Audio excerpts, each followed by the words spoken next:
Ang maganda rito, nakita kasi natin yung local top. Tawag natin doon local top kahapon kay Bitcoin. We saw the local top. Kita natin na nag-close tayo on a red. Okay, after nating sinweep yung liquidity nito sa taas, itong candle na to. Ayan, may liquidity, kinuha, bumababa na po tayo. So, dahil nauntog na tayo, pwede na natin ngayon tignan yung mga possible areas of retracement. Right? So, ang ginawa ko lang po, simple lang. Kinuha ko lang po yung 618 and 382, the golden zone from the previous high, from the previous swing high low to the swing high. So, ayan po yung lumalabas. So, ito po. The 382 is at 80,000 and the 618 is at the 75,000. In between that area, 75 to 80,000 is a possible correction zone. Possible, bumaba dyan. So, ano yung mga possible strokies, patterns na gagawin pagka magko-correct yan? Pwedeng gumawa ng flag. So, kaya dinrawing ko na yan. Titignan natin kung gagawin niya. So, meaning to say, the price can consolidate inside this flag until basag. Okay, how long? I don't know. So, ngayon, dito, sigurado bang bababa yan ng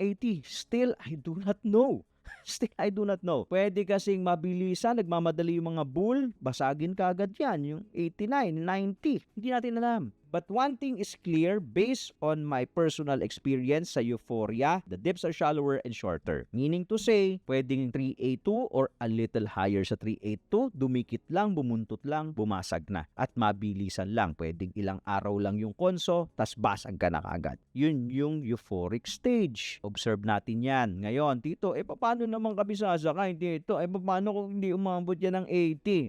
Okay, eto po, may solusyon pa rin si Tito G. Baba tayo sa lower time frame. Ayan. Gamitan natin ang tipay. Since we know that this is going to have a correction, we can use the lower time frame for our entries. Kung gusto mo sa H1 or sa H4. H1 or H4 ka maghahanap ng iyong buy signal para hindi ka maiwan. So, how are you going to manage your risk if the trade goes against you? Example, kung nagle-leverage ka, you can do two things. First, SL. Pagka ganito na po kataas, okay, usually ang ginagamit ko na risk control is SL. Cut loss. I cut my loss. Okay, pagka ganito na siya kataas, CL siya. So, meaning to say, for example, pumasok ako dito, nag-correct, bumalik, cut ulit ha, kasi masyado na tumataas eh. Pumasok ako dito, nag-correct, bumalik sa nearby entry price, cut. So, kung pumasok ka naman dito, nag-correct, ay pagbalik, cut ulit. Alright? Yun yung ating formula, risk control. Kasi bakit? Masyado na tumataas eh. Masyado na tumataas. So, ang next entry, posible mong pasukan,